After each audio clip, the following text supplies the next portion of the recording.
Aloha and welcome to Wisdom Dialogues with Hope Johnson, coming to you from Hawaiian beaches on the beautiful big island of Hawaii. And I have Lori with me right now. She has a big one for me, which is super exciting to hear. Well, so first of all, I have been what I would call in the flow. Okay. There's been realization after realization and seeing the thoughts as they come, Okay. and because there's the feeling, Uh-huh. especially the lack. I mean, the lack. Oh my God, seeing how lack of money. Oh my God, it's crazy how that Isn't it awesome? pops in here and there. And I mean, like just by just by looking at a gas station and saying something about how cheap that gas is, how expensive. Isn't that funny? I Well, love it. I love that. yeah, I do too. I do too. Yes. So there's been a lot of high vibration going on, and Mhm. sand edible. So with no edible, you're saying. Exactly. Okay, sweet. So, and it's just been accumulating, accumulating. I mean, I just keep feeling it, vibrating so high, and meditating, Huh? meditating. I've never meditated in my. I've avoided it, and now all of a sudden, I'm loving that space, that quiet space. Mhm. So, Mhm. and it seems to be that's becoming more of a the the resonance is with that space. So Yeah. so the uncomfortable spaces are triggering that's a thought that doesn't feel that's a thought that's bullshit. When it's gone down that road. So Yeah. so there's been there was a big one tonight. I watched a video this afternoon of this guy who was like 300 pounds, and he was his life was hell. He was on medicine, blah, blah, blah, blah, blah. And mother gave him a book and said, I believe in you. And that completely turned him around. Lost the weight, attracted so everything has changed for him. And it's seen clearly that what you believe, what you think, is what you're seeing Mhm. any given moment. Isn't it So, awesome? yes. Now, with that said, tonight I I tried to share that video with Peter because he hates his job, he hates what's going on there, he hates his, he's he's unhappy. Okay. So I wanted to share this to show him what it can be, because how you think is how it goes. So I mean, of course, he reacted to that, and I got to see that this is not his journey. This is mine. This is Uh-huh. Lori's, the idea of Lori's journey, Uh-huh. where she is believing that if if he doesn't come along, Uh-huh. he's going to fade into the like along the way. Of course, people have dropped away Uh-huh. as and other people have come, Sure. and there's a fear that he's going to drop away. Uh-huh. like like I need to control his journey, which Yeah. there's there's some I, there's something that I'm not seeing. I mean, I see that. And what? it, okay, so it's painful, that Okay. thought that he's not going, because we have this plan of you know life the way we want, and I know that the plans change on a dime, and they will. Sure. So I Yeah, can't. well, everything is coming, all your experience, all of the people, everything is coming for the same purpose. How they come is not really meaningful to you, but there's a thought that makes it meaningful to you, and then you identify with that thought. That's all.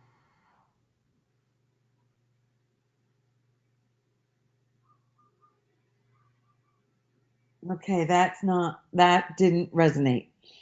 Okay. Is there another way? Is there another way to say it? To what? Is there another way to convey that? Well, if you want to keep it a certain way, if you're sure that you want to keep it a certain way, if that's you wanting to keep it like that, then you're going to suffer over it because you're going to make illusions that you're threatened by it being lost. Yes. Yes. Yes. So you're not threatened by it because you can't lose anything. That's the thing. You cannot lose anything. That will is what and when you take that to heart, then all of your relationships will just be held like this with an open hand. Is that Not your trying relationships to will be control it open. instead of trying to control it. Yeah, it's allowed to evolve however it does because it's always serving you however it evolves. So it's just allowed to evolve however it does. And any kind of feeling of upset that you get, that's for you to see, Right. just to see that you're believing against yourself. And Right. in this case, you could see that how you're believing against yourself because you're pursuing a thought of loss. See, instead of getting that feeling sensation, you're pursuing the thought of loss, which brings up a question about it in the first place. Right. Oh. Oh. Because nothing can be lost. Yes, that's right. It would be totally good for you because whatever happens is good for you in that it brings you closer to awakening. So it would be totally good for you whether it fell apart or stayed together. Those are neutral things. They don't need to have any kind of bearing on your mind. But because you're making it into a thing, because you have plans and different stuff like that, you have to be using that story to uphold that feeling, keep that feeling as if it's something's wrong. Right.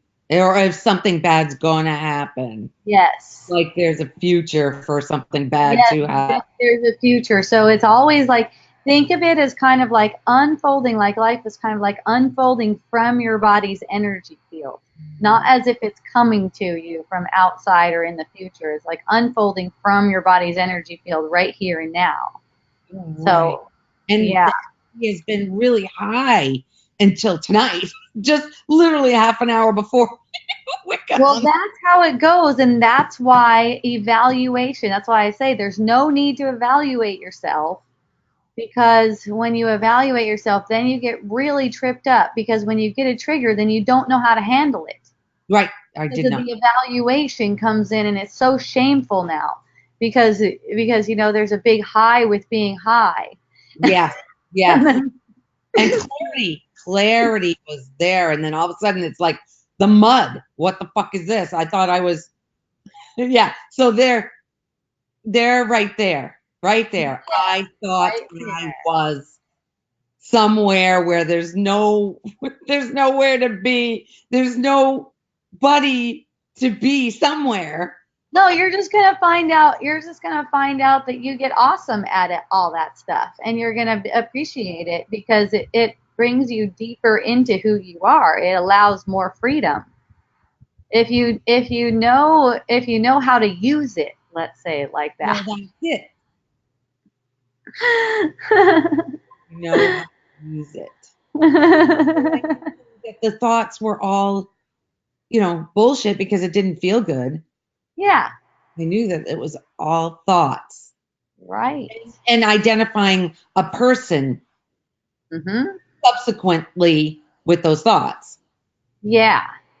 So, yeah. And of course, if you identify with the person, then the person there is. gain or loss or whatever the hell is perceived in the moment. Uh-huh.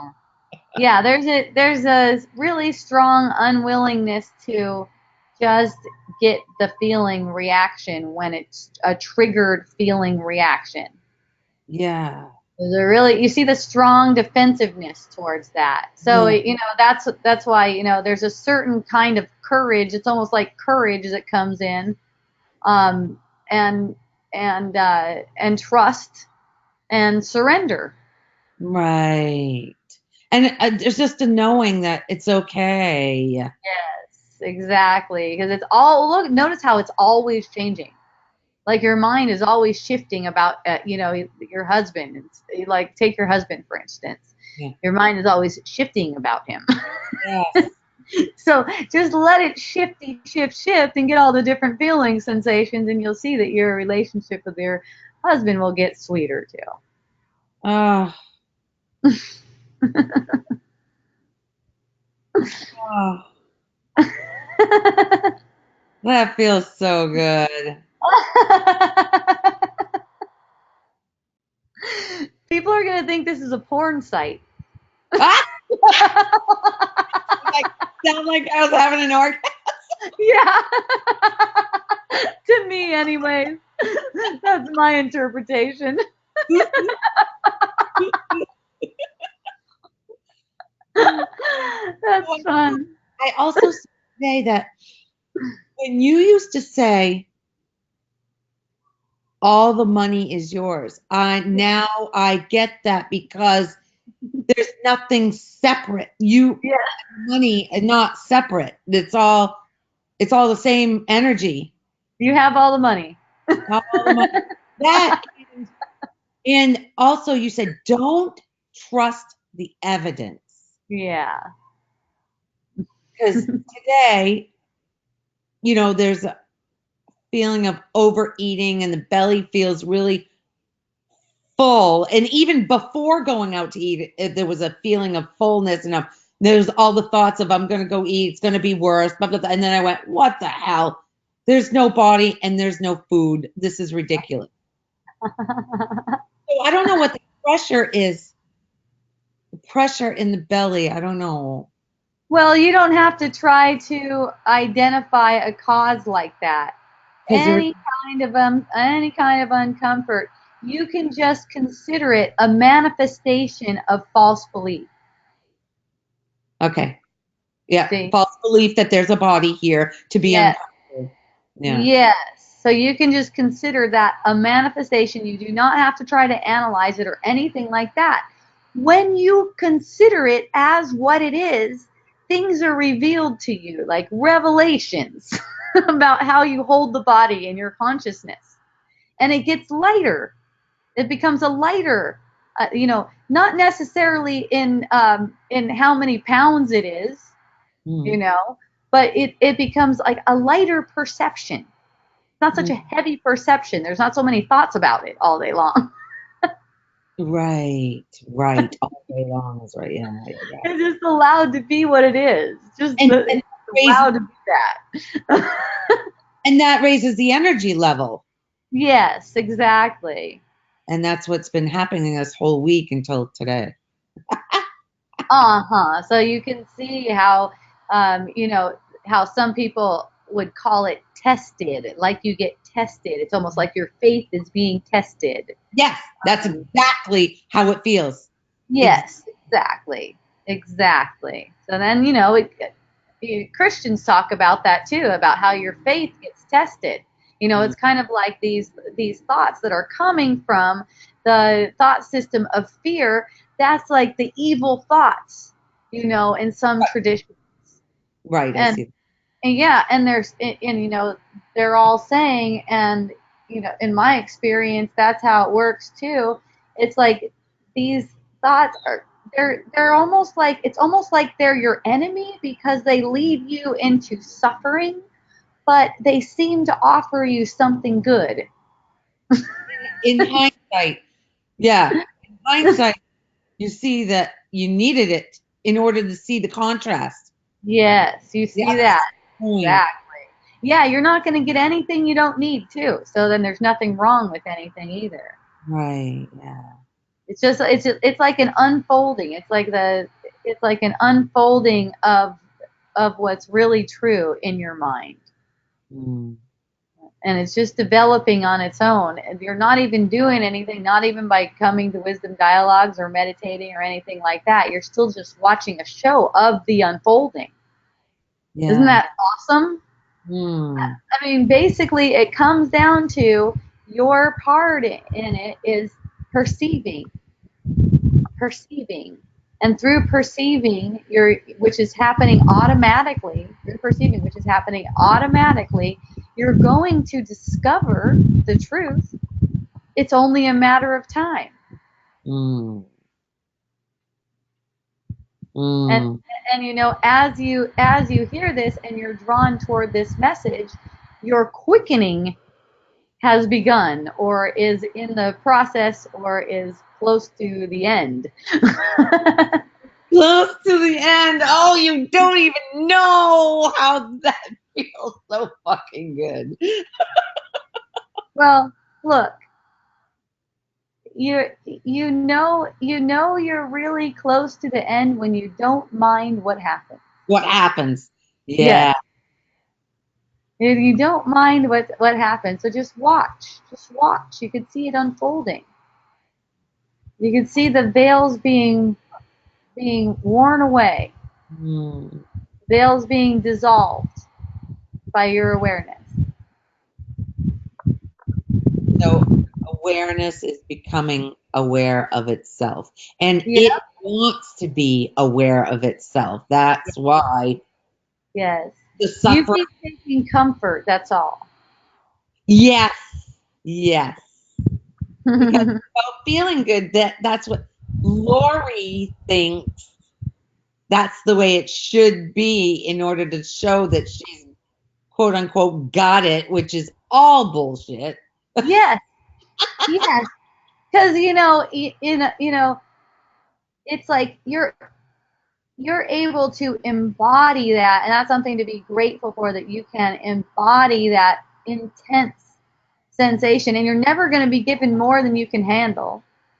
Mm, And it's a beautiful, you talk about, oh, that orgasmic feeling, to let that intensity dissolve in your energy field when it's at the higher the intensity, the more of a release. The more higher the intensity, the more of a release you experience. So, it's not any problem if you let the intensity drop again before you get the release. It is coming back again so you can get it at the higher intensity, you know. I'm not following that one. Higher. Okay. So the feeling sensations when it seems like something is wrong, it comes at a really high level of intensity, making it feel like you can't take that right now. Uncomfortable. And Like so run to the mind. yeah, I Yes, found and by running to the mind, it diffuses the intensity till it gets to the point where you feel like, okay, I can handle that, you know. it's And okay. then you can see. I mean, what I mean is you can see through that. Okay, I could feel that level of intensity. Okay, and you can see through that at that point. You might not see through it at the higher intensity, you know.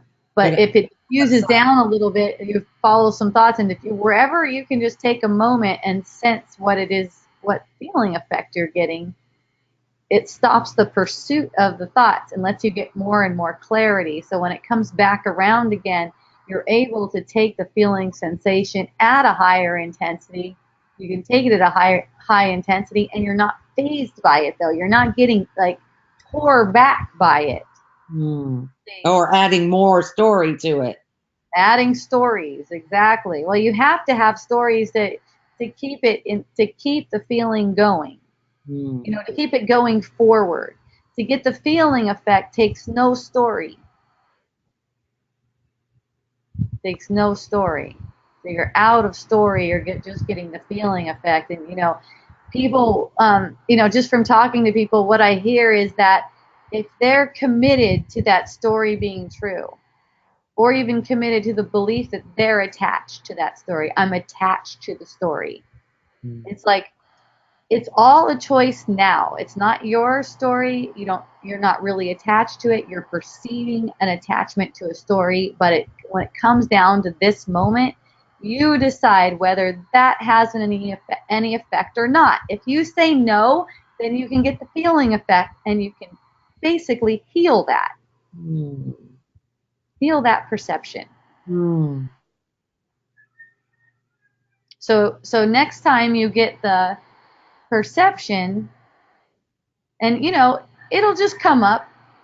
It'll just come up. You'll be like, it's kind of blindsided, like usual. You just Right. blindside, Mm-hmm. right? It'll just come up where there's this uncomfortable feeling, and then you recognize that, oh, that's because I think I could lose something. Yes. And then you get that feeling at that intensity, at that higher intensity, and it'll cease to bother you. Once you feel it all the way through the fear, because underneath that layer of fear, that's the memory of love. You'll feel strong in all of your relationships and not have any attachment to however it goes, whether it happens to be a partnership, a friendship, a child, whether their bodies are moving toward you or away from you. It makes no difference. Mm. That's what A Course in Miracles refers to as a special relationship, when it makes a difference to you, when their role makes a difference to you, and you act like you need that. You need that particular person in that particular role, like it's separate from who you are, and when you recognize that all the relationships are just one relationship, it's just consciousness relating with thought, it's just one relationship, then you're just open for them to flow exactly how they are. Even if someone's like not not liking you, they're like cold shouldering you and saying what a terrible person you are and stuff, the relationship could still be harmonious for you, in that you're allowing yourself to get the feeling sensation, instead of permitting those temptations to take you into more and more delusion.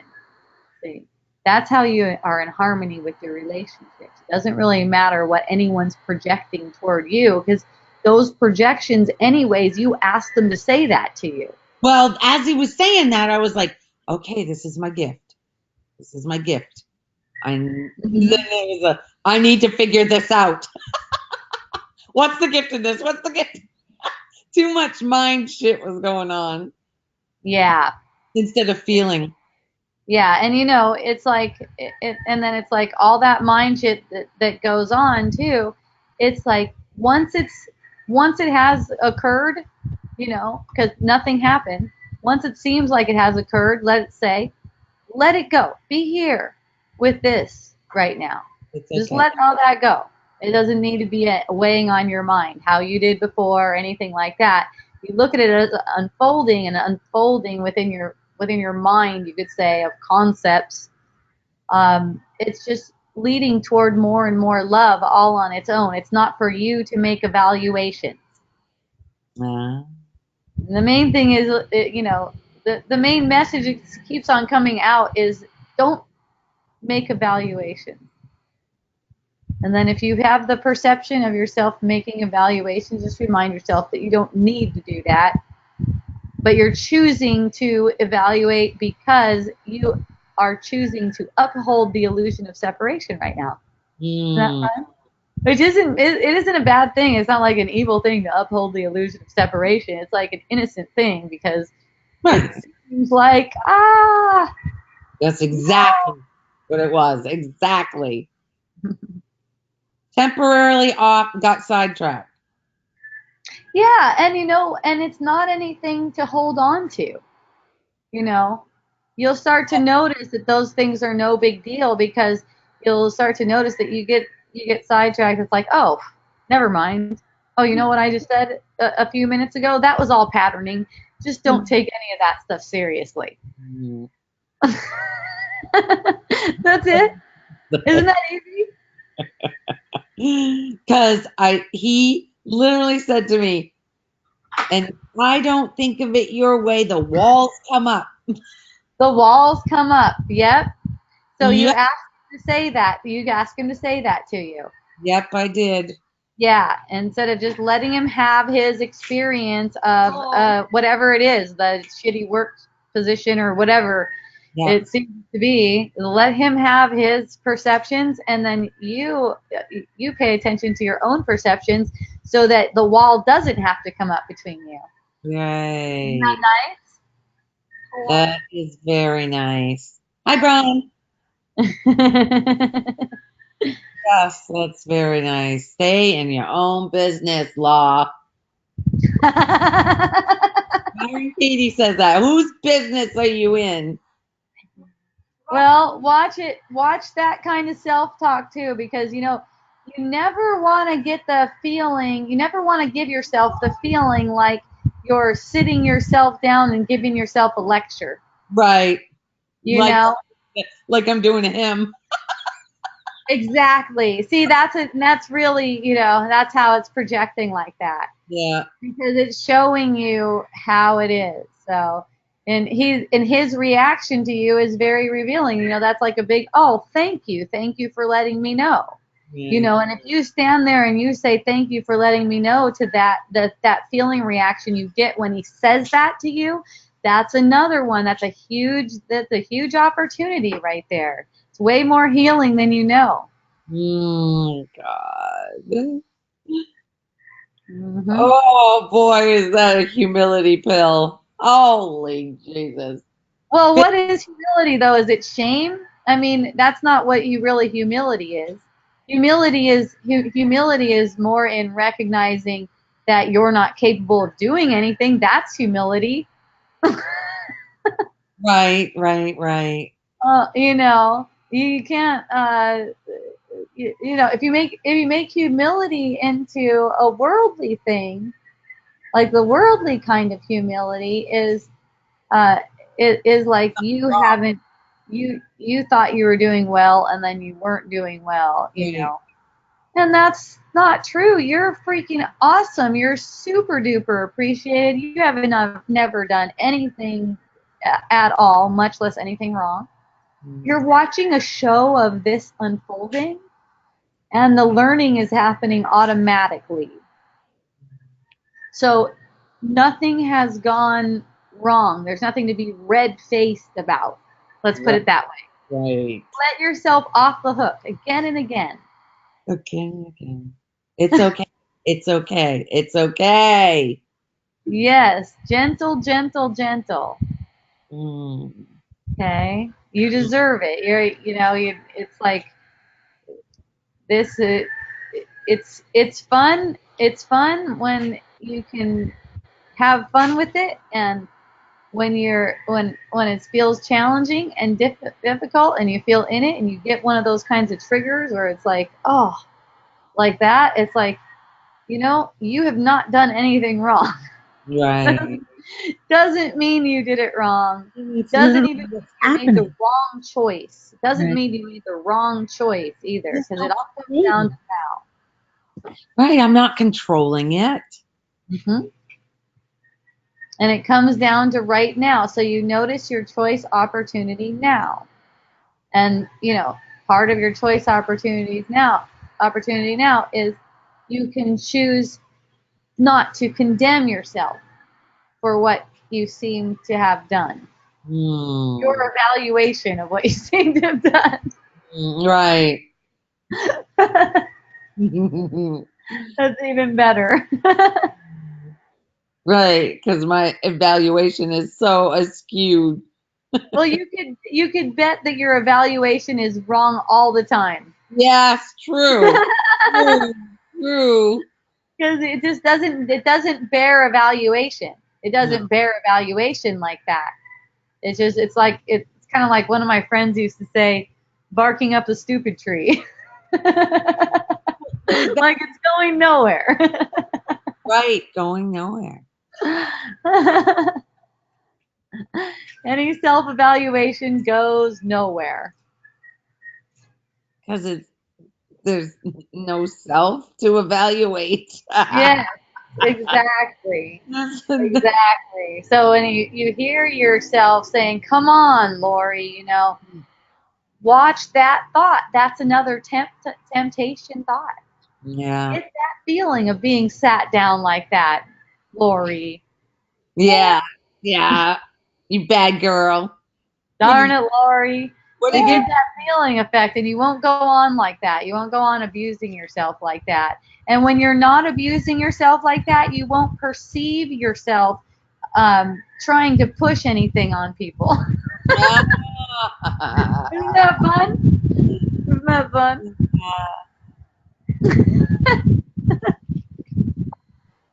Wow. I just switch it around. Because What? that I don't know. that that idea brought up something that happened with I was doing a perm this morning and I was talking with her. Shit was coming out of my mouth that I don't even know. And she was getting very agitated. The lady was like, Okay. and it was just kept coming and it was plowing right through the thoughts of, I shouldn't be saying this. But it was just coming out. There was no stopping it. Uh huh. Obviously, it meant to be. It was meant to be, but then it went away. I mean, we stopped talking like that, and it was over. Uh huh. There's nothing, and it's not like there's anything there to evaluate how you should be. But as you're not evaluating how you should be, and instead you're in acceptance of how you appear to be, Right. how you because that's not really how you are either, but you're in acceptance of how you appear to be, then you can get those feeling sensations of everything you appear to be, and you just naturally move toward more joy. You just gravitate that way. Your energy field gravitates that way, and you find yourself behaving in ways that are more in alignment and more like for people. You might find sometimes there's a like what the hell, but then there's a for Mm. because those people, then their reactions to you are showing you how you feel about what you think. Ah, like Isn't that when my I'm going. When you talk, fun? same thing. Yeah. Yep. Mm. And it's like and at certain points when we feel more argumentative, Mm. and that's basically what that is. When you see someone, and they're always complaining about something, and then you go, well, this would really help them, and you give it to them, and you may not notice it, you may not recognize it, and I didn't for the longest time either. It's like, oh, I was feeling argumentative. That's how Yeah. I got that kind of reaction in the first place. Oh, I was feeling argumentative. There's a lot of defense mechanisms built toward that, but if you allow yourself at that point where it gets triggered, where they're like, hey, and the walls go up, you know, it's like you ask him to say that. You ask him to say that the walls go up to you, so that you can see that you are feeling argumentative in that moment. Yep. And I that's what he's reacting to. That's what he's reacting to. right. I Yeah. love that. I love playing with other people's reactions, because that's just like intolerable to the ego. It's so fun. Especially when it seems like it's like, oh, I didn't how did I get that reaction? Like the ego will be like, oh, how did I get that reaction? Like kind of kind of sarcastically, like, oh, what did I do to deserve that kind of thing. And it's not like that at all. It's not like that at all. It's not like you do anything to deserve it. It's just that you're pursuing certain thoughts that feel a certain way, and you ask that person to show that to you, Right. to Because I'm show not it. can't see it Yes, on my by own. your perception of their reaction to you is also a reaction within you. So you Mm. feel that. You feel that. You don't go and try to determine what their reaction is, because you know what it is. It's in you. Right. when he said, "How come you're not being honest?" Whoa, was a gift right there. But Yeah. it did not want to be received. The mind was like, "What? That was ooh, that was He not." doesn't know what he's talking about, something like that. God He damn! doesn't But I know what he's see talking about. it was perfection for this whole discussion to happen for all of it. Oh my God! Yeah, Wow. exactly. Whew. Okay, I think Okay. I think it's complete. Hooray. Yay. Thank I love you. Thank you. you. Hmm. Yay. Thank you. So if anyone else would like to speak with me, please raise your hand.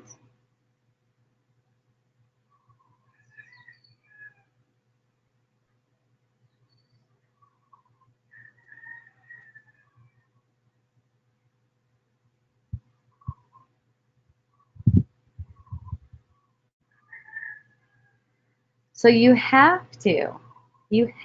to be pursuing a fearful thought in order to have any kind of uncomfortable feeling.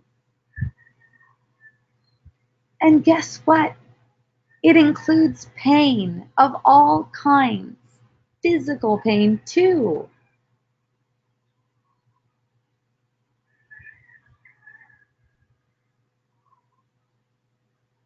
You have to be pursuing a fearful thought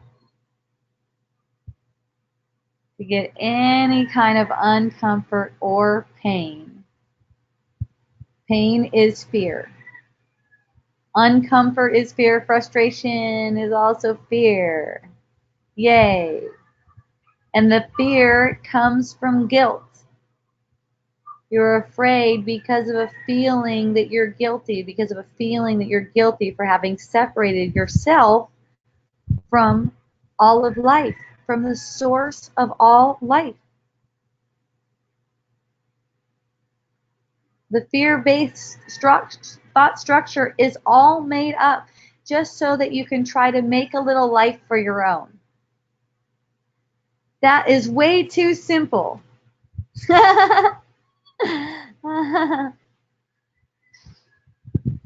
Yeah, that is how the ego puts it out. That is way too simple, but that is it. That is it. And, if you're willing to see that, if you're willing to see, you'll be shown it. You'll be shown the way to that simplicity and be able to live simply. Not live simply in a showy way. Like I live so simply because I barely have anything. Look, I just have a cardboard box and stuff. But live simply as in, okay, there's pain. It's projected from fear. Okay.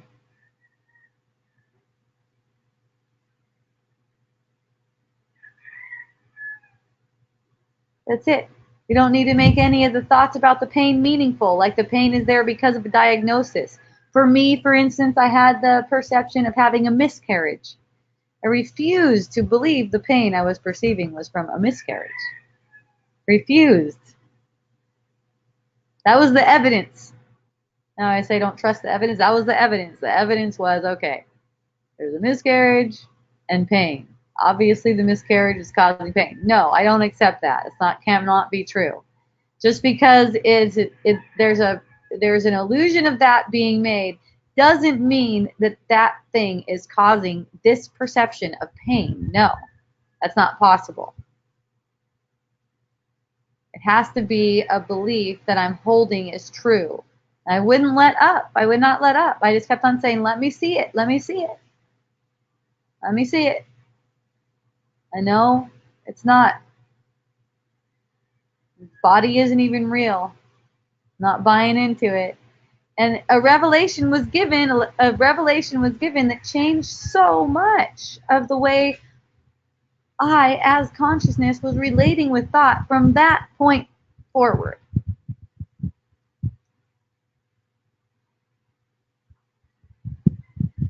Any pain can be used like that. Any pain.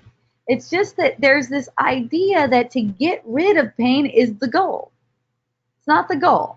Goal is not to get rid of the pain. There is no pain to get rid of. You have to make it real before you're trying to get rid of it. It's not even real. It's projected from a belief. And things that make pain real is the idea of a diagnosis would be one thing. Yeah, Christine, your beautiful hand. Yay, my love. Thank you so much. I'm so happy that you're on. I love you. Thank you. I love you too. So, of course, this is bringing up all the juicy stuff for me. So, Yeah. especially since I'm in perceived pain right now. Okay.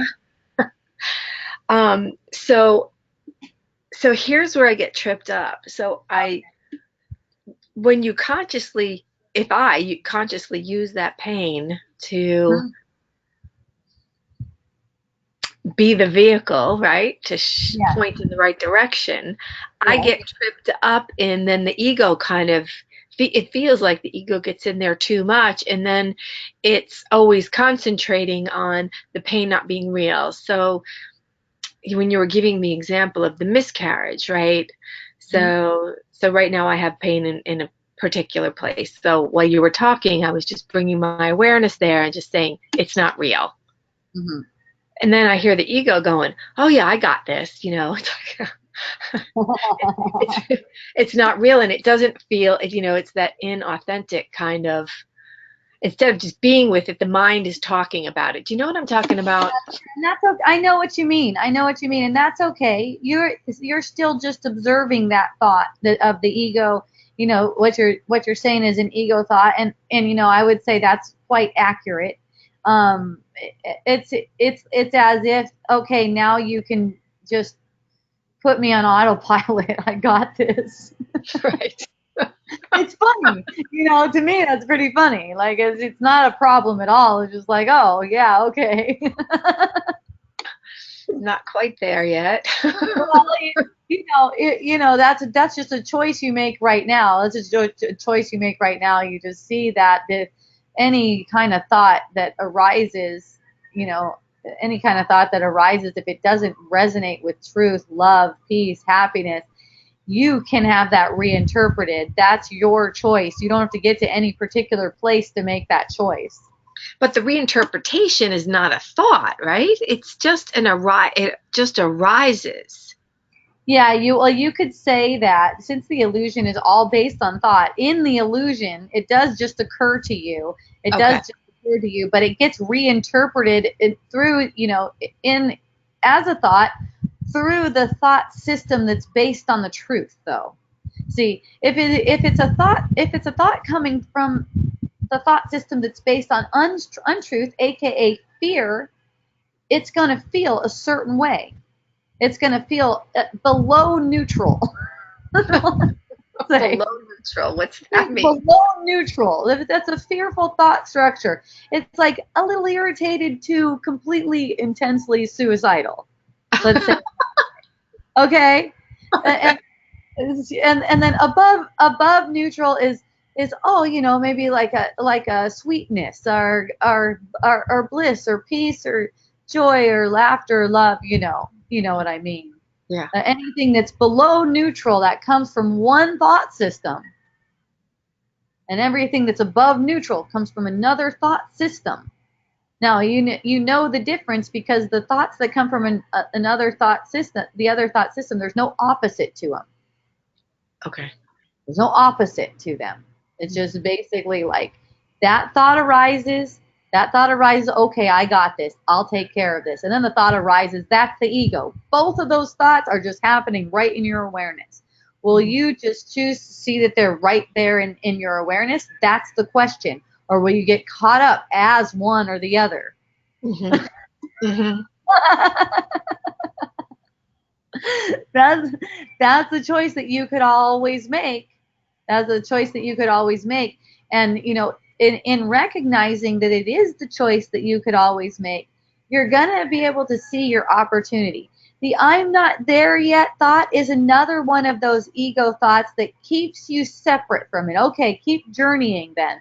Keep traveling then. Keep on doing that, and then you'll get there. But it's a choice you make right now, and if you recognize that you do have the capacity to make that choice, but you are consciously choosing not to make that choice, but to make a different choice. As in, you take full responsibility for it because you do have full responsibility for it, but you're not allowing yourself to see that. And that's why the I'm not there yet one. You already know what you're doing. Let's say it that way. You know exactly what you're doing.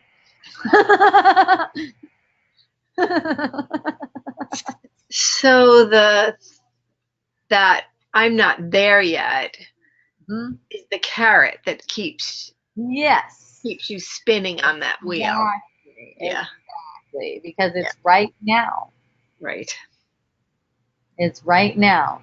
And basically, you could say the end of it is you don't perceive anything as separate, and you're not perceived either as separate. You can't even be perceived as separate from anyone else. Yes, that's right. Because there is no one else. Yes, exactly. and at one point it's going to be revealed that, oh, that's the way it's always been. That was all that other stuff, that was just a dream. Nightmare. Yes. And that's why, A Course in Miracles points to the happy dream, because it ceases to be a nightmare. And a lot of healing happens when it ceases to be a nightmare for you, for the whole mind, everyone you interact with, and everyone, the whole mind it's affected that way. By you having the experience of the happy dream. And you can. It's just a matter of a choice right there in the moment. And the only thing preventing you from that is because you think something else. You think upholding this fearful thought is more promising. Right. That's any secret how to catch that a little sooner? You're choosing that's not really something. Well, yeah. Just right now, use whatever you have, whatever it is, whatever is up. Just keep on right now using whatever is up, because, like I said before, that becomes the normal way that you relate with any kind of upset feeling. It just becomes it's almost like a knack that you get, that you just it becomes more automatic. So it's like whatever it is, use it. If it's something that's saying that you did wrong before, use that. What that thought that's saying you did wrong before. Get the feeling sensation of that thought. You're gonna get the feeling sensation unless you think that thought itself is meaningful. That's the thing. You cannot have the thought be meaningful and also get the full feeling effect of it. You have to decide that thought isn't meaningful enough for you to pursue. Then that's where the conscious decision comes in. Yes. Okay. Right. You decide that thought pattern is not worthy of your attention. And then you just be with the sensation that it's created. Yes, exactly. Instead of projecting it forward and feeding the thought. Basically, the thought system that's built of fear, it needs constant support. Yeah. So it needs you to project, have an upset, ill kind of feeling, and then project, as in justify that feeling based on worldly knowledge, and that's how the whole thought system of fear is upheld. And the ego, is made to help you stay in that fearful thought structure. It's not, if that's what you want. But you can always say no, thank you, and that's how it occurs to me. Like I'll see these thoughts dancing through. It's funny because it's not. It's funny to me because I know it's not me. Right. I know none of those thoughts are me. So one thought says, oh, I got this, and another thought says, oh, there's the ego. They're equal. I've got a lot of justification going on.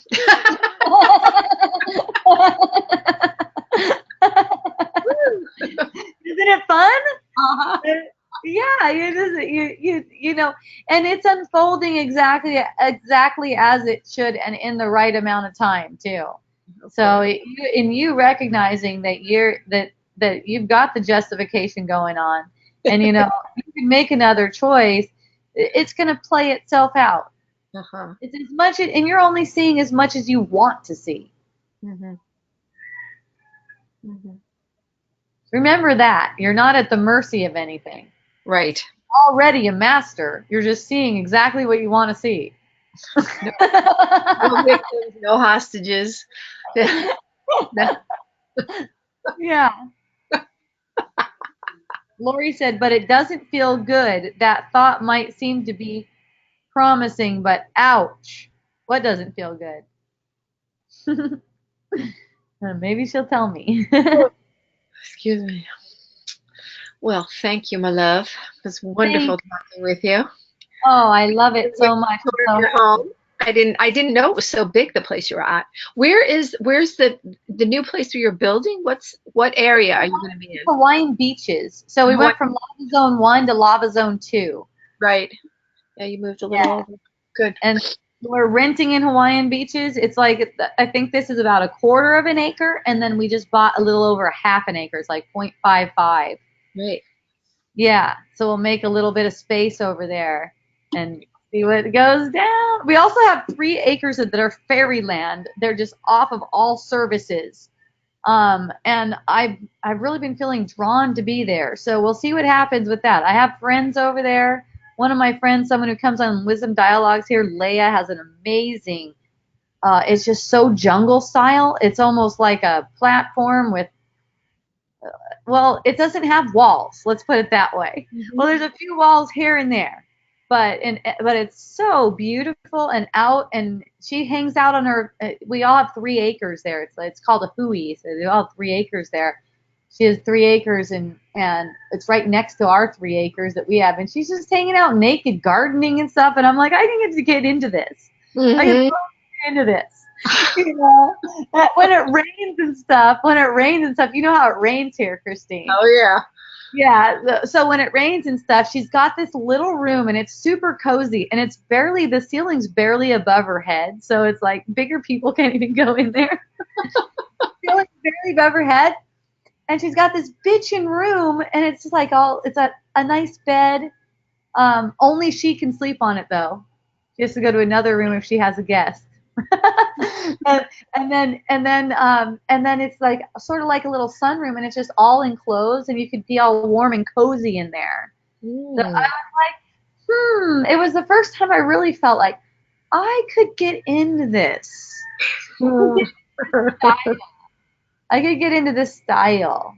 Nice. Yeah. New possibilities, new horizons. Yeah. So we'll see. It's fun to just see how things unfold. And I love your hat. Where did you get that? Oh my goodness, I got it on Etsy, and it's kind of chilly today, so I put it on. But yeah, it's adorable. Little thing right it's here. So you. It's so you. I know.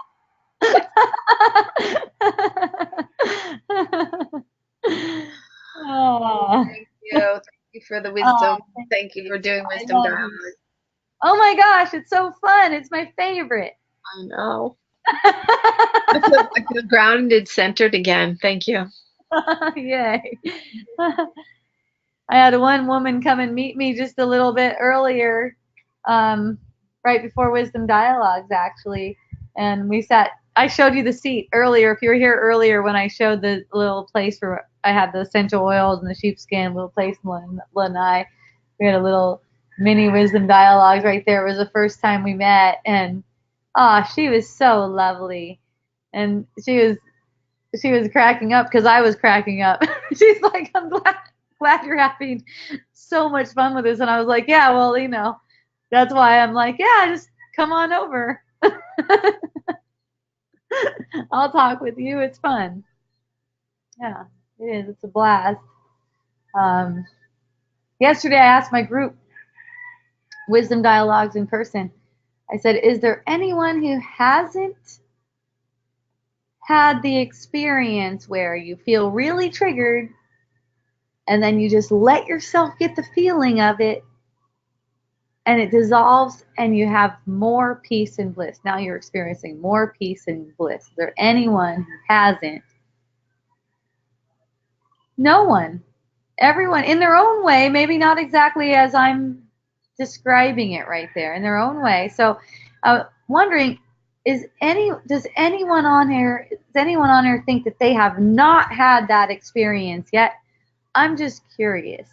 Not had that experience. I love talking about it too, because seeing what comes out of this mouth is like, what? It seems to make it more clear talking with others. That is fun, isn't it? I love it. So it looks like no, everyone, yeah. So that's interesting. There's like people who have had that kind of experience get drawn to wisdom dialogues. I was like, no one? Oh, wow. Okay. Oh, Lori, can you ask that question again? Okay. So is there anyone who hasn't? I know it's you, Lori. You have. I think you're going to say you have anyways. Experienced the sensation where there's a trigger and it seems like something is wrong, and all of a sudden there's this willingness to just get the feeling, and you realize a deeper sense of peace, almost like because of that trigger now you have a deeper sense of peace, a deeper sense of clarity in your body, in your sense, like, oh my gosh, this is so bad, and it's like, wow. Yeah, seems like everyone's got that. So here's the thing. That could be applied to everything. Lori says that has been happening clearly for a whole week until tonight. Okay, so nothing's lost. That's for sure. Nothing's lost. It's just the perception of having it all week until tonight, and that's a comparison. So if you're using comparison to get a trigger, you could just see, oh, that's a comparison. Oh, how fun. That's funny. That's cute. Using a comparison to get a trigger. Yay! Yay! Because when you see it, it can't just keep on going on. Let me beat myself up a little bit more about this. I haven't done it enough. Like, that's going to help me get better at it. Mind equals comparison. Okay. Yeah, so you put that in there like all week I thought I was doing all good, and then down. Well, right now is your opportunity when that sense of comparison is coming in, as in the sense of comparison is correct. Of course the patterns are going to come up. Of course the patterns are going to come up. Let them. It's good. Good. Hooray. The patterns are coming up. Yay. The whole reason we made a life.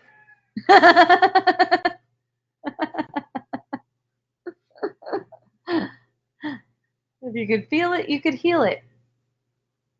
I hear that often in my yoga. Take a yoga called Kundalini Yoga, in case anyone wants to know. Christine knows because she's been to one of my retreats. Kundalini Yoga. I've been following these DVDs on Kundalini Yoga for 11 years, 10 years, 10 years, since after Braun was born. And, there's a saying, the one of the yogi guys, it's a male and female, one of the yogi guys says several times, I've heard many times, you got to feel it to heal it. You got to feel it to heal it. And it is like that. Everything is coming on a feeling. Everything is coming as a feeling. And, for me, and not saying that anyone needs to do yoga or anything like that. That's not the case. But for me, and yoga has been really instructive in that, you have a yoga pose and sense some fear coming up. Say you're in a back bend move that either you haven't done in a while or you haven't been there before, and you feel this sense of fear and constriction coming up, maybe in your throat or something like that. And you have that realization of feeling it to healing it, and a sense of relaxation comes over you where you can get the intensity of it. You can get the intensity of it, but it doesn't feel so intense anymore. It's more like excitement, and you get these openings and realization, and that too is like what I'm talking about, where there's an intense sensation, and then all of a sudden it's relieved, and everything can be instructional and used like that. Even the sound of a blender, for instance.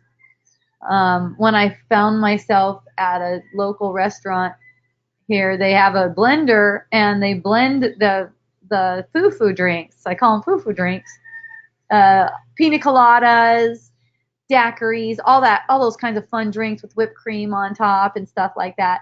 So if you're sitting at the bar, which is where I love to sit, you're right next to the blender that blends those. So if it's a particularly busy night, you hear a lot of blending. And one night in particular, I felt a sense of irritation to the blending. And I was just like, oh, yay. Oh, yay. And let myself sense that irritation. There was a sense of irritation that came up. And let myself sense that irritation and let it dissolve. It kind of like resolves itself in my body's energy field.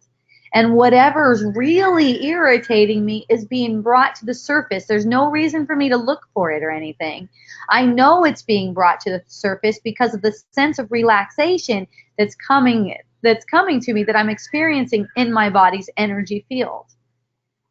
See, I know, and in knowing that it is being revealed, I can allow myself to see it too. See, doubt will blind your eyes. If you want to believe in doubt, you can. If you want to take a doubtful thought and say, no, that wasn't healing, didn't really do anything, and you can keep on holding up blinders. But when you get that sensation, know that is symbolic of a major shift in your consciousness, and you can accept that. You can accept that. All those feeling sensations are symbolic of what's occurring in the mind. Okay. So the blender in the story went into the background again, and it wasn't a thing anymore. But you see how the mind can make that into a thing. The mind can make that blender thing, or something like, I thought I was there, right? Like Lori was talking about. I thought I was there, and now I'm being irritated by a mere blender.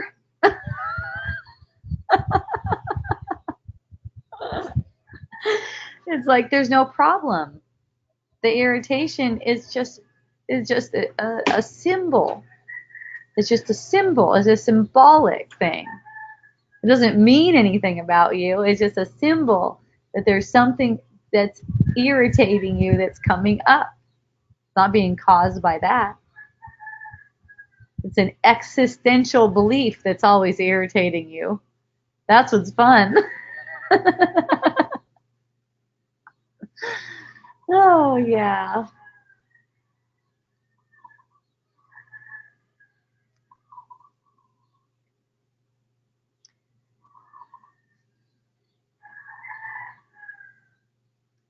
So that brings me to you have no need in the world. You have no need in the world. You don't need anybody or anything do not need anybody or anything. If it seems like you need somebody or something, it's because of a belief that you are not who you are. Okay? And that doesn't mean you can't ask for things.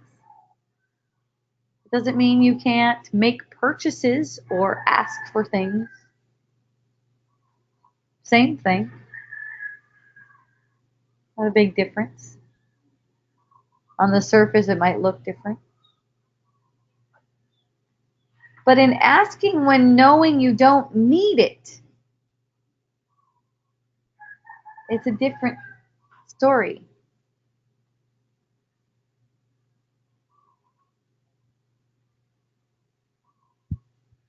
When you know that you don't have needs of the world,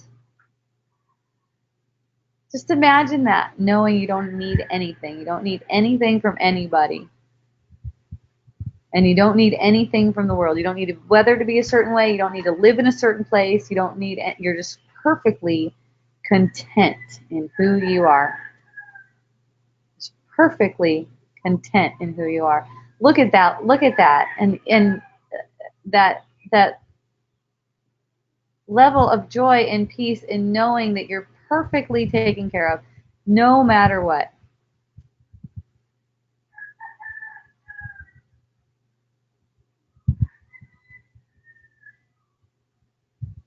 And that's available for you. That's available to you. Because that's the truth. You don't need anything. But when you make it in your mind, when you get it in your mind that you need something, then you suffer over the perceived need. But you have one need. You have one need, and that's love, and that's what you are. There wouldn't even be a need for love. There wouldn't even be a need for love, except in order to project an illusion of separation, you have to be denying love. That's what makes a need for it.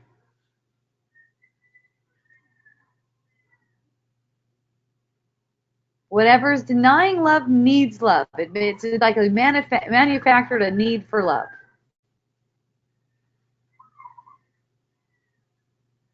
And that's only available from you to you, because it is who you are.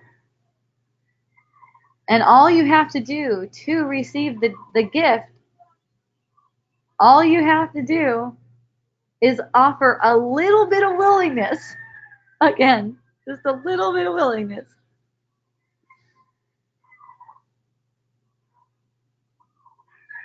If that sounds appealing to you, a little bit of willingness. How can I have peace in this?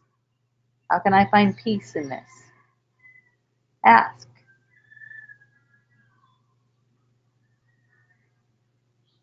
But don't accept the ego's answer.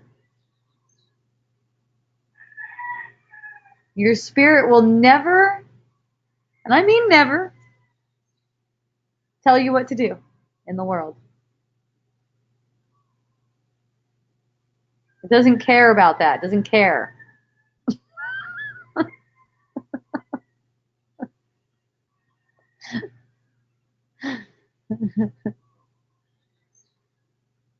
The answer is only in the way you're looking at things.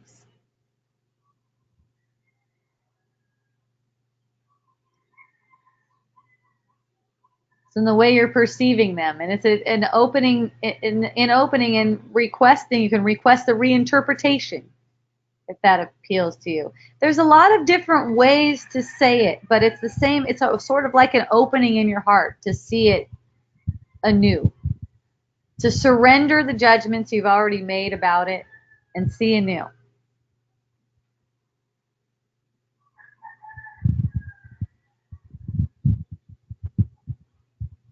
Oh, I can't live with myself if I'm like that.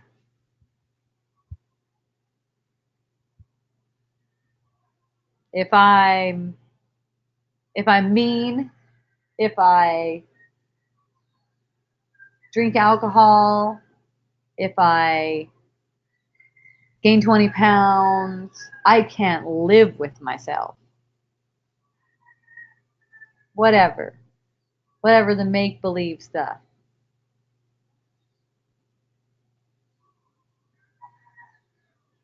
You might even make it if I murdered someone. That's a funny one. I like that one. I like the murder one because it's as if the person who perceivably committed the murder had a choice to be everyone's scapegoat that needed to project their guilt.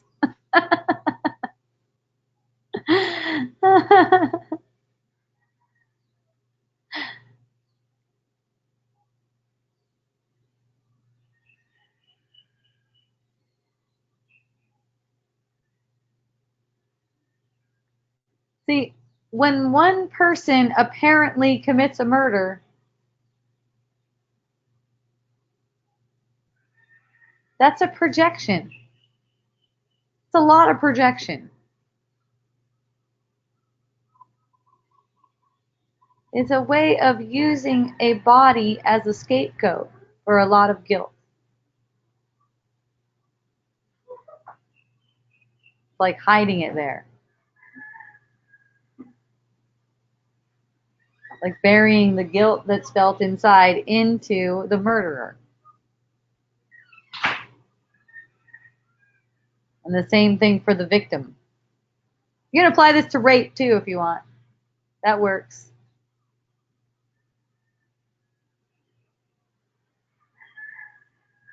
These kinds of things cannot occur to us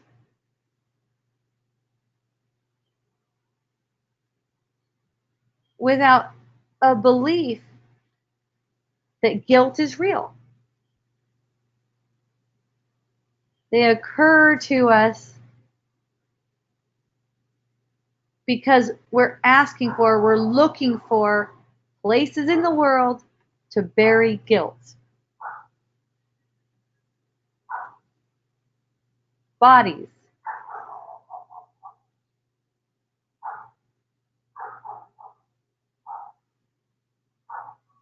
War, same kind of thing.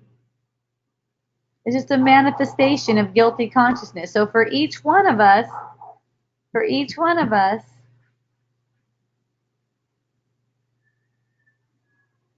there's a choice.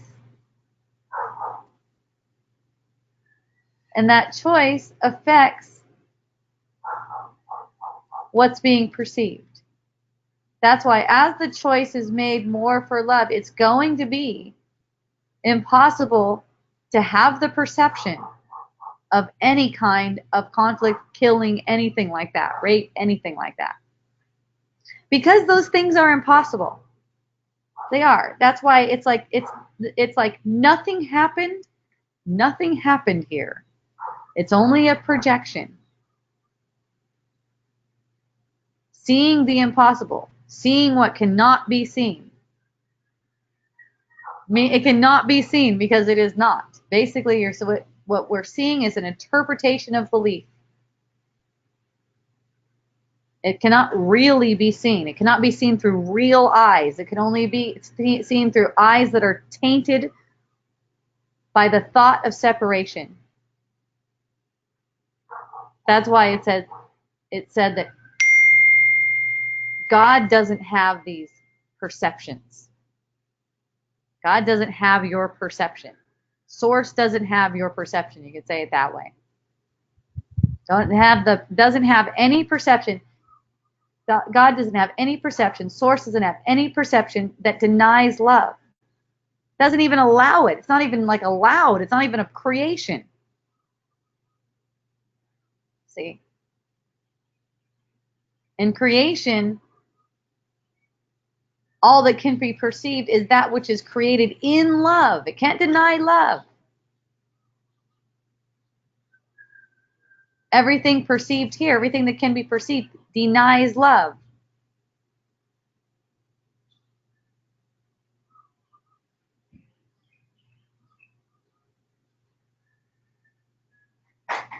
So love for you can only be allowed in, can be allowed into your mind by denying that any thought that denies love is real. No, that's not true. That can't be true. It can't be true that this pain is coming up because of a miscarriage, for instance. It can't be true that I'm feeling this pain in my heart because of what he said to me. That can't be true. I projected both. They're equally projected from the same mind. And what's resisting it, all the thoughts about it, it's all just passing. It's nothing. Can't be true.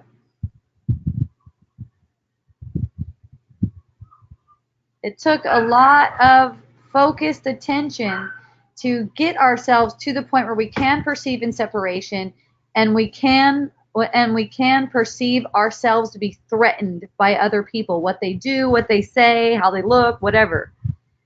We can perceive ourselves to be threatened by the world. It took a lot of focused attention and focusing on thoughts that deny who we are to get to this point where we can have this perception. From this point where we're having a perception of separation, it takes also focused attention to choose again. And now couple that with what I shared earlier, that there's nothing to do. And let those two come together and resonate in your mind. There's nothing to do. And it'll take the same amount of focused attention to undo what's been done. If anyone has a question about that, raise your hand.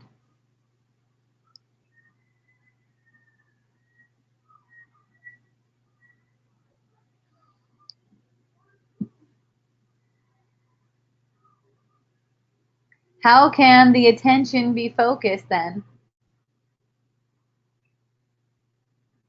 How can the attention be focused?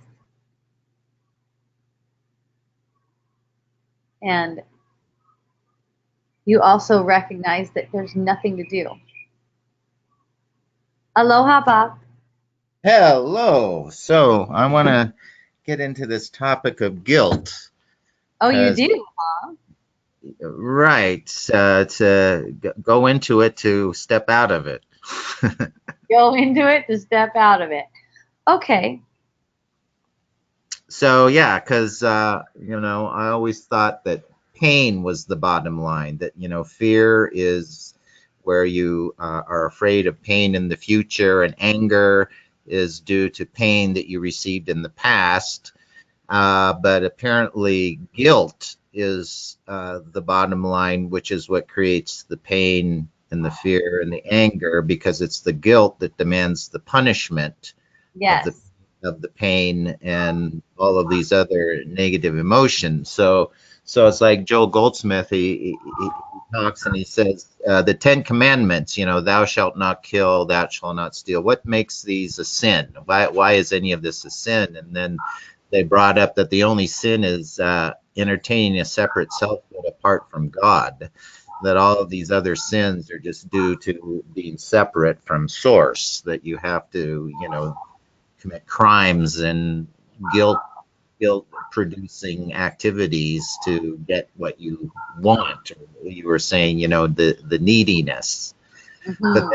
But then as we're born into this world with tons of needs, an infant has tons of needs, and so they say no needs. An infant has no needs. No needs from its mother or breast milk. No, that's not really true. Yeah. That's not really true. It looks like that. It looks like that, but the whole time, all the needs are supplied by the same source, the mother and the infant. I see. So, start with that. That is not true. Hmm.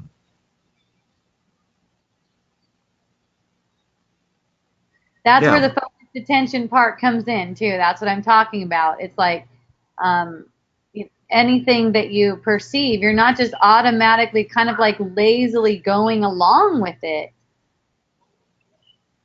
It's like, wait a minute, there aren't any needs.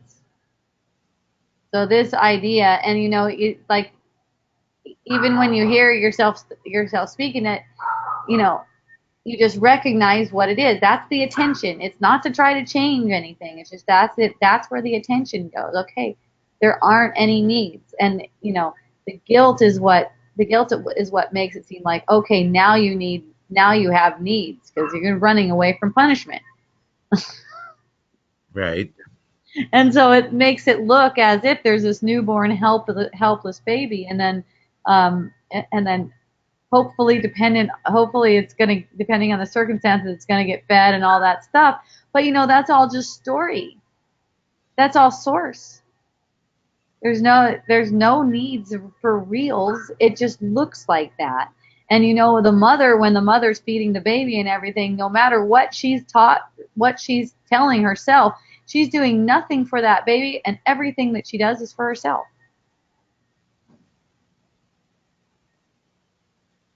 Well, yeah. I guess the baby was herself, and now it's born, and now it's an Well, extension. yeah, if you're looking at it from the body perspective. But you know, but that's just the body perspective, that it's part of your body and then it breaks off and becomes a separate body like that. It's not anything like that. There's not really anything like that. So we've been making these things meaningful in that way, as if it's not a play playing out, and taking responsibility for our lives, for ourselves, for our children, making sure they get what they need and all that stuff. And it's all nonsense, because that's a play playing out. We don't have to try to take responsibility for it and manage it in some certain way. That's a play playing out if we recognize that it is playing out and is playing out for us. For us. So anything that you happen to perceive your body doing is for you, and in fact, everything you perceive their body doing is also for you. And it's the same from their perspective. It's all for them. See? Right. It all comes down and back to you, everything. But Yeah. but but now, so then the guilt is basically the byproduct of the separation from God, to live in a separate universe, that it's separate from God and Well, source, it's where belief in separation. Let's make sure that we're clear that it's belief in separation, because no separation ever happened. right, yeah. So that you believe that you sinned, that you believe that you violated, you believe that there's all these problems and horrors and abominations and Yes. all these negative You believe scenarios. it strongly. You believe it strongly. You believed in this very strongly with focused attention over time. So then, like I was saying, it's the guilt is the bottom line. Well, what's below the guilt then? What is this that causes the guilt? The separation, right? The belief that separation happened and that you caused it. Uh-huh. But then there does seem to be a separation, that we live in a world of Yeah. atheists, of people that say, well, there is no God, there is no No. source. We're Well, okay, but we don't live in a world. That's not true. Hmm. That's not true. That's the perception that we live in a world. The world is projected. So we Mhm. live in a world of whatever you say. Mhm. Whatever Well, you say, that's what we live in a world of. what I've been experiencing for 62 years is guilt. So I really see that I want to love that I want to be free of this pattern, and so that's why I want to get to the bottom of it, so that I don't have to go through this guilt scenario anymore in my life. Well, the wanting itself is part of that. See, what wants to get to the bottom of it wants to really stretch out time. And there's nothing to get to the bottom of because it comes down to this moment. It just comes down to what you're taking as true right now. And whatever you're taking as true right now is what you're choosing to take as true right now. So, you just take ownership of that and let it unfold for you. Well, I guess what's true is love, and what's false is the guilt. Exactly. And yes, and it's not coming at you from anything outside of yourself. It's projected from your mind. So you can allow yourself to get the full feeling effect of it. It's projected from you. It's not coming from out there. All the stories, all the scenarios, all the, whatever world you think we live in, that's also your projection. It's coming from your body's energy field. It's projecting like that. That's where the focus comes in. That's where the focused attention comes in. It's just recognizing all these little ways in which you're tricking yourself consciously. You're consciously tricking yourself and buying into it.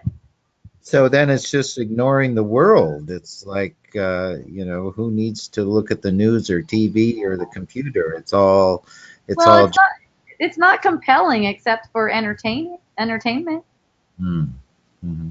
What else would it be compelling for if not entertainment? Is to get some kind of feeling so you can make a judgment about what kind of world we live in? No. So just recognize that that's a thought. We live in this world. Ho hum, we live in the shitty world. That's just a thought. There's no world. The projection of your consciousness right now. It's whatever you say it is. Okay, I say it's love. Okay, so now you get to demonstrate that through all of your interactions. If you claim that it's love, if you hold on to the claim that it's love, then you get to demonstrate that. Mm-hmm. It's just love. There's nothing else. Yeah, they say infinite love is the only reality. Everything else is illusion. So, Yes. so the problem is I'm, creating stories about guilt, or how I became guilty, or I separated myself from God, or this, that, or the other Okay. thing. So there's no problem with it. There's no problem with it. You just see it. You just watch that play out. Watch that you're motivated and choosing to uphold the story rather than have peace right now. That's all. So I guess I'm guilty of that. That's a good one, Bob. Remember, I know it sounds funny. It sounds funny, but that's a thing that the ego throws out there. Remember, there's only right now. Mm-hmm. Yes, Phoebe said, in reality, we are guiltless.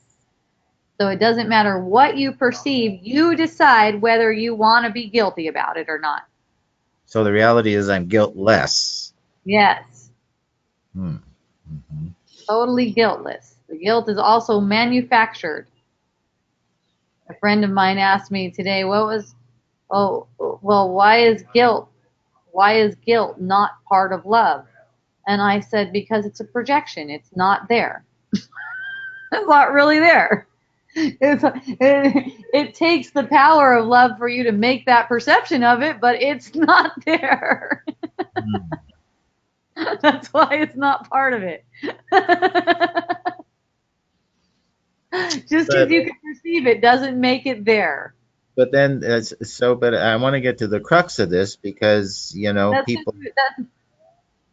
Go ahead. People are, and I witness, the people, and there's pain, there's suffering, and the bottom line to all this, it seems like, is guilt. That's the foundation. But then to go deeper, it's the separation that then creates the guilt, because the Course in Miracles talks goes into the guilt that, well, I separated myself from God. Oh well, you can go be a human being and hide out from God. You can't find God here. You can hide out, and then you're here all this time in a mortal body, guilty because you're hiding out from God and afraid of what's going to happen when God catches up with you and sees how you've slapped him in the face and denied him. And then you see that scenario play out, right, in different ways. Yeah, so it's like, if we can really see this and get in touch with it, then we can like free ourselves and free every apparent person, place, and thing that's suffering and is in pain and fear and anger and all of the negative symptoms. Okay, so you start with yourself. That's easy. Yeah. Get the we out of it. Get the we out of it in that sense, because in that sense, the we is being used as a sort of a like a stumbling block, like we need to do this together. But this is an inside job. So start with yourself, and then you'll see how the we fits into it automatically, just automatically. Right. Well, you just turn the M upside down, and it's a double. Okay. Yeah. That's it. So yeah, that's just it. It's all loving yourself, knowing yourself, healing yourself, because there's only one self. And the man I see is the man I be. What I see in myself is what I see in another. So, but there's all kinds of, claims of this, seemingly that's happening. So if we can explore this and go into the root of it, or here I'm saying we again, but I'm having a dialogue with you. but so that's why I want to just know it and feel it and realize it once and for all, the whole picture, the whole root cause and effect, and the whole structure. And So okay, so you know the difference between wanting and willing. Right, yeah, thy will be done. Yeah, so that's what wants to get to the bottom of it really wants to prolong time. I wouldn't believe that voice. I wouldn't believe that voice at all. It does not want to get to the bottom of it. It wants to prolong it. There's not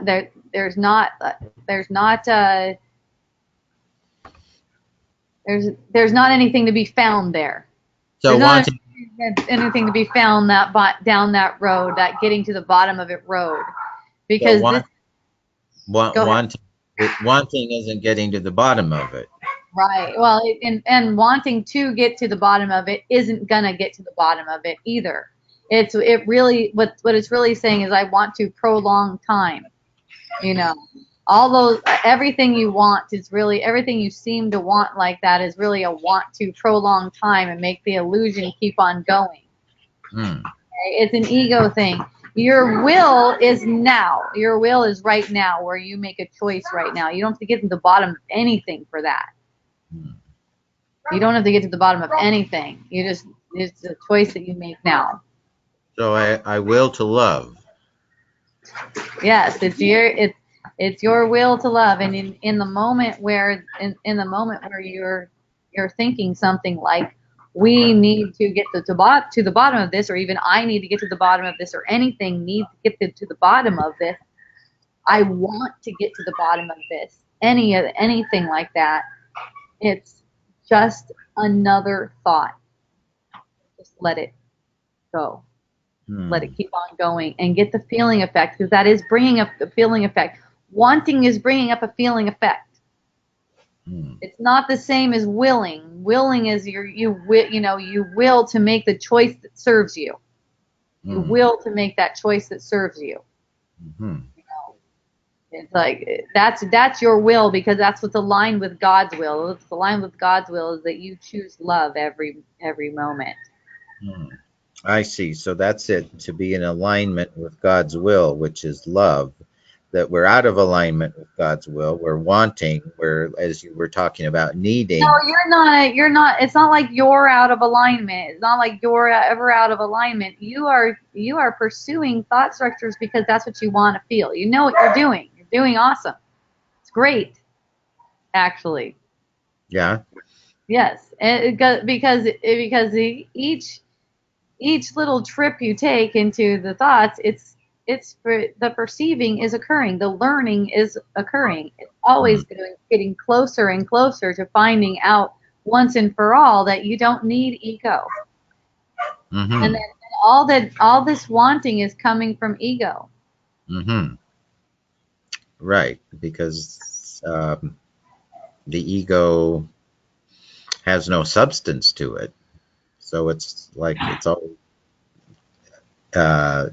empty. It needs to be feeding it. It's got a hunger. That's what generates the addiction. That it's like a never-ending, bottomless pit of need and want and desire, and to keep it fed, supposedly.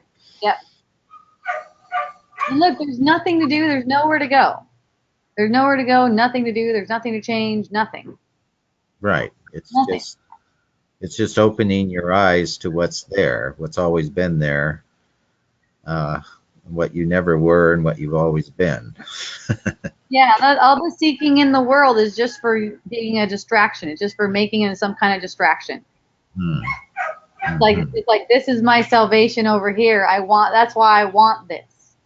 I want this. I want this. I mean, there's nothing wrong with saying the word want. There's not a problem with it. What I recognize is an energy with wanting, an energy with wanting. That it's like it's as if some kind of salvation depends on that. Like that's their saving grace. So get that thing that you want. Well, it's just an acknowledgement of a lack. It's like you're lacking something. Yeah. You don't have something, so you've got to making a lack real. Yeah. Right. So that's just it. Then you're just wanting something, acknowledging a lack, and continuing to lack because you're not in the present moment where life can be fulfilled. You're always seeking in the future. Yes, and projecting lack too, and projecting lack. If there's wanting, there's a projection of lack. So that makes it real. It makes like a gap between what you perceive and what you should perceive, should be perceiving. So that which I am seeking, I already am, always have been, and always will be. So the seeking and the wanting is just a denial of what I am wanting, which is who I am, where I'm at here and now. Yes, and in total acceptance of whatever it is that you're perceiving, whatever it is you're perceiving yourself to be, whatever it is you're perceiving the world to be. And that's what gives it the space to change. That's what gives it the space to transform. Like really though, like not just like a little bit. So then that's just it, generating the space for that to occur. It just leaves space because you're not pursuing thoughts and taking up all the space with thought energy. Yeah, well, they talk about the space of love. I guess love is a space, basically. You can say that. In the dream, you can say that. It's like and it clears away. It's love because it clears away illusions. It clears away the idea that something's threatening, the idea that something might be a problem.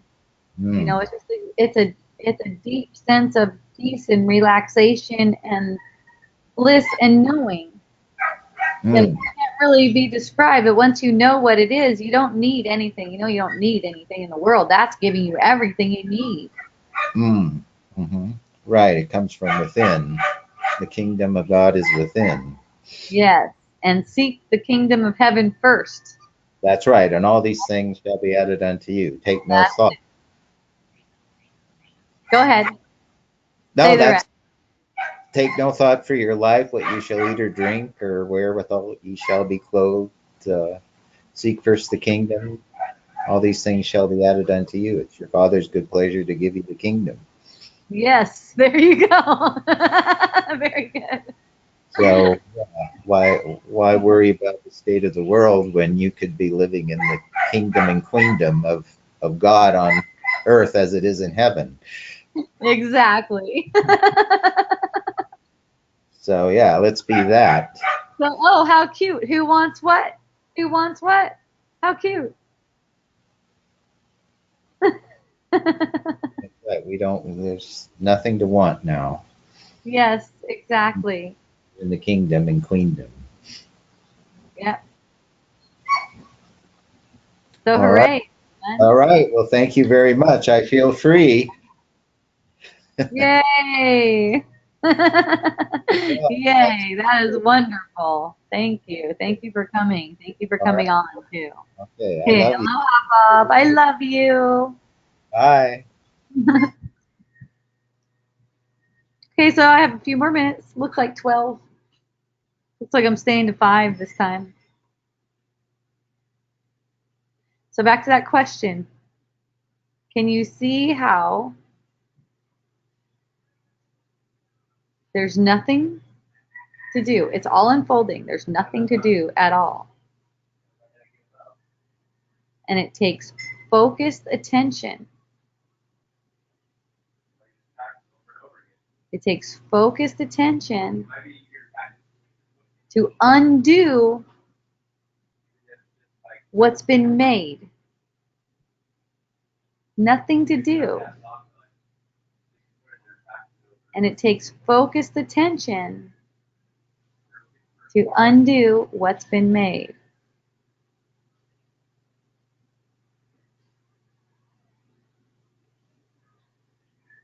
I see a hand.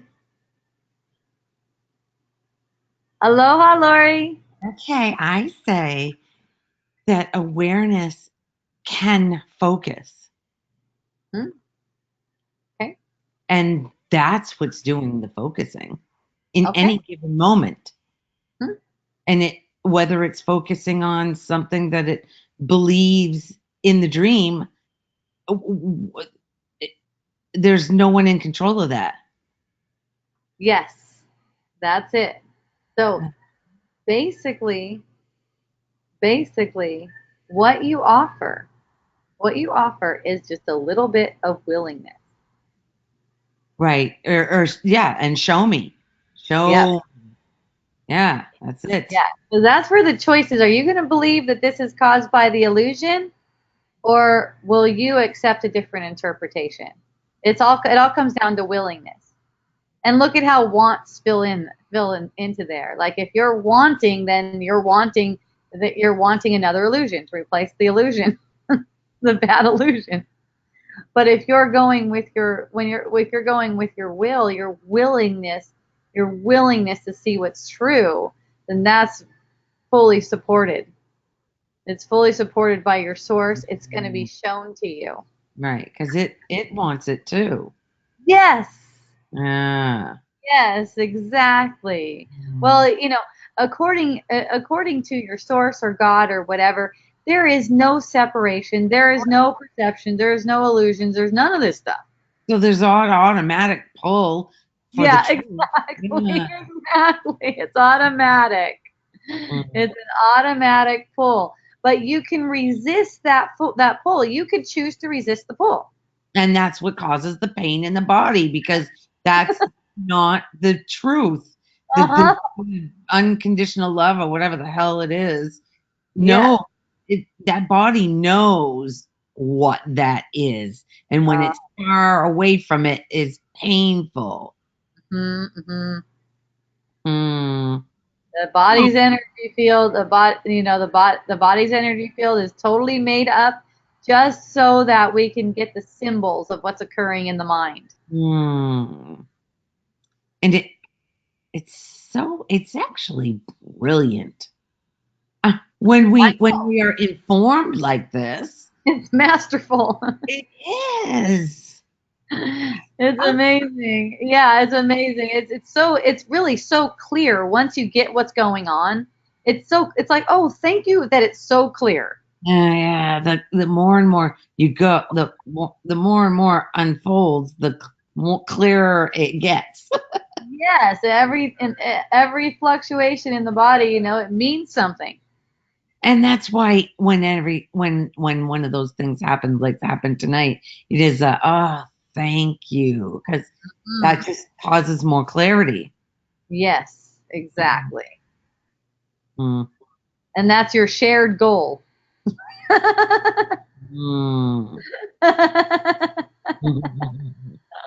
Hey, my girlfriend just texted me and said that her cousin died and she's a wreck over it. What do you say to people when someone has died, knowing that that person is not who that was, but she doesn't know that? I might just tell them I love them and give them a hug. Well, it's a text. Yeah, you can give a I love you and a text hug. Yeah. There's emojis for that. Yeah. Yeah. And then just see how it evolves. See, it's not a matter of what you find yourself doing. See, it's not a matter of what you find yourself doing. It's any kind of uncomfort or, what do I do? When you ask, what do I do? What would you say? What would you say about this? Well, I don't really know, actually. I could speculate and I might do this. I might do this. But, right. but really it comes down to it. Is there an uncomfort in me of having this perception? Someone's coming up and saying, why would I even ask the question? What do I say here? What do I do here? Unless there's some kind of uncomfort, Right. So it's just being with whatever reaction is coming up for me, and then letting whatever way I speak with them or text them or whatever, letting that just come as part of the process. This is part of what's unfolding. I don't have to try to manage it. But, I'm not going to tell her it's okay. There's no such thing as death. Most likely. I don't know for sure, though. I'm not going to rule it out because I don't know how I'm going to be led. I don't know how I'm going to be led in the moment. But I don't feel to argue. So that changes the vibration anyways. I don't feel to argue. I don't feel like I need to teach him anything. And if I feel like I need to teach him anything, that's for me. That's just for me. It's not, I could project it. I could find myself projecting it. If it seems like it's too much for me, then I'll find myself projecting it. That's how it is. Okay. But it's just for me to get the feeling, and it's the same kind of thing. Oh, thank you. Oh, thank you for letting me know. My friend just died and I feel terrible. I'm a total myth. Oh, thank you for letting me know. I love you. I mean, that's kind of like the bare base feeling of it. Yeah, okay, yeah, that's true. And then whatever else comes off of that, it's all a blessing. Right, okay. It's all a blessing. I'm not looking at myself and trying to evaluate how I do it or anything like that, because, I've certainly found myself saying some things that really get an offended reaction. Like a really offended, like, oh my God, you're so incompassionate. Oh my God, I can't believe you said something like that, And the biggest thing for me is letting myself off the hook. It doesn't mean justifying myself. That's the same as condemning myself. It doesn't mean justifying myself, but just letting myself completely off the hook because I'm having that experience. I'm putting that perception out there that she's offended by me. That she is not really offended by me, And so it's not like anyone did anything wrong, but I let myself to get the perception of that, and through that I see that a learning happens and changes occur automatically. As long as I'm not trying to change myself, I'm in an acceptance of the way I'm expressing. Mm. But if I'm trying to change myself, then it's impossible. It's impossible Right. because trying to change yourself is making the thing that you think is wrong real and making it project out more and more and more. Right. Yeah. It's an unending. Right. Yeah. Yeah. Cool. Okay. I love you, everyone. Thank Thank you. you. You're so sweet. So someone asked me today, how do I donate if I want to support this thing? What did she call it? I forgot what she called it. She said, I want to support your something. I forgot what it was. I would tell you if I knew. But anyways, you can send any donations you like to hope@miraclebotanicals.com. Just put in the notes for Wisdom Dialogues, and then I know that it's for Wisdom Dialogues. And thank you so much. And then we also have a company, Miracle Botanicals, that makes the best essential oils ever. People don't believe me at first, but then they try them and they're like, you're just saying that because it's your company. Okay, try them then, and then tell me. We know the deal. We like essential oils a lot. We don't just sell them so that we can make a living. Okay, I don't even buy into that it comes from that. Actually, I'm just super stoked that we get to play with the essential oils and supply essential oils to everyone, and we're just into getting the best ones, highest vibration essential oils. We're also infused with love and harp music every day. Also, yeah. One of my friends who was on here earlier but is gone now, Anastasia, asked me to make a blend called Laughter that is infused with laughter. And so, yeah, that's probably coming soon. Oh, the name of it, that's a good one. Miraclebotanicals.com. Miraclebotanicals.com. Yes. And if you would like to see the other videos, if you just caught this video, you'd like to see all of them, go to wisdomdialogues.org. Oh, and Lori, you said you're enjoying my book. Thank you. I meant to mention that earlier, but it's all G. The book, I would like to give that to some people who are interested in reading it, and anyone who's interested in giving me a testimonial and or blurb. I'm coming up with a website for the book and books to come. So just let me know. Send me an email if you'd like me to send the book to you, and I'd be super happy to. It's not done. It's not done completely yet. There's a few things that I'm switching around.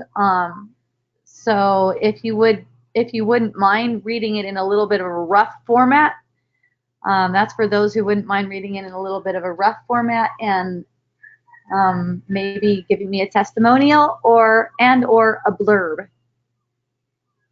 I'm pretty sure you can Google the difference between those two. My email is hope@miraclebotanicals.com. And I think that's about it. So thank you so much. I appreciate you. I love that one. Yay. Hooey ho. Next week. Thank you so much. Every Tuesday at 3, Wisdom Dialogues online. I love you. Aloha. Ahui ho.